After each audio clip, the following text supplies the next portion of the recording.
let's talk about how this affects the NFL in general, Mhm. because I got a bunch of things to say about this. Yeah.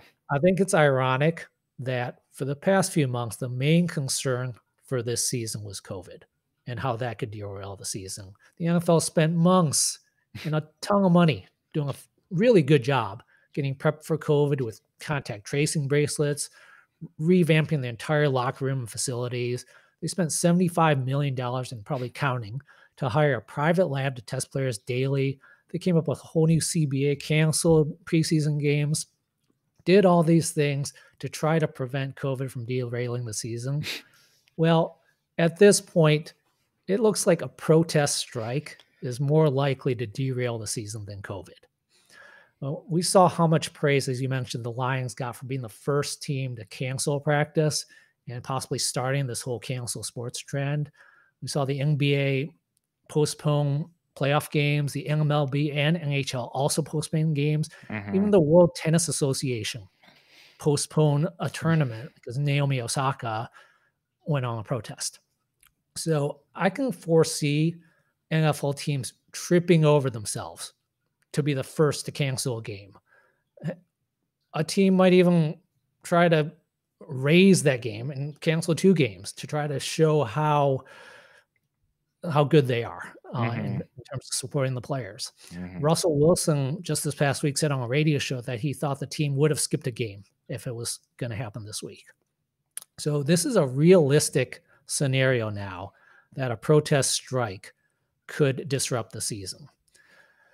So the NFL needs to figure this out before the season starts. Mhm. We saw a brand new CBA created just for COVID to protect the season, protect the players, protect the teams. Mhm. Well, the NFL and the NFLPA, they need to go back to the bargaining table now to come up with another CBA Mhm. to deal with possible protest strikes this season. Why? Because they got to answer these questions before the season starts. Here are the questions they need to answer. Mhm. What if a team decides to skip a game? Lions are playing, they're hosting the Bears week 1. What happens if the Lions decide to protest that game? Do the players get paid for the game? Does the game get forfeited? Do the Bears get a victory? Does the game get postponed? If it gets postponed to where? It's not like the NBA where they're all in a bubble and Mhm. they can just redo the schedule however they want. Both teams would have to have the same bye week in order for that to even work. Or do you just cancel the game outright? What happens to the fans who bought tickets, who paid for hotel rooms, drove a long way, spent a bunch of money to come see the game? What happens to those fans? Are you going to repay the fans all their expenses? Does the NFL do what the NBA did, which is okay, one team is protesting, we're just going to cancel all the games for that entire day? Yep. Is that what the NFL is going to do and just push the playoffs a week later? So the NFL needs to figure out what they're going to do if a team decides to go on a protest strike. And they need to figure that out now. My recommendation for the NFL, if I'm advising them, and we don't have that many listeners, but I'm sure Roger Goodell is one of them.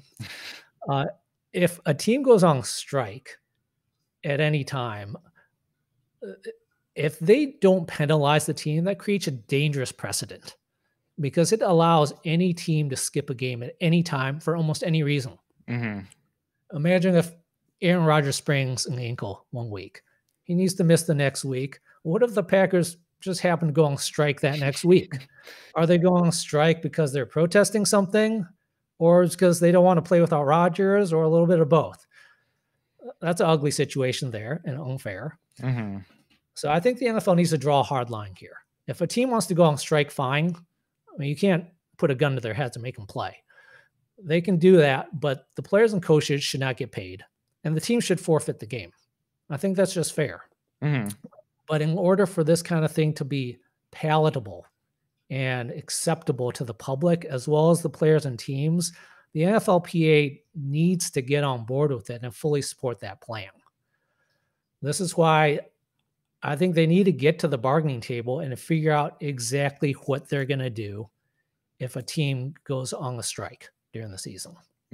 I mean, I completely agree. They definitely need to come up with some type of formal agreement that is going to be universal throughout the league that every team has to abide by because again, it's not as simple as the NBA or just other leagues where they can just move something back or switch a game here and there where the NFL obviously is on a very strict schedule with its 16 weeks. Every team, like you mentioned, every team has a certain bye week and all this stuff. So it's a lot harder to just rearrange games and do things like that than in other leagues. So we're just gonna have to see. Hopefully, they can come to some type of agreement.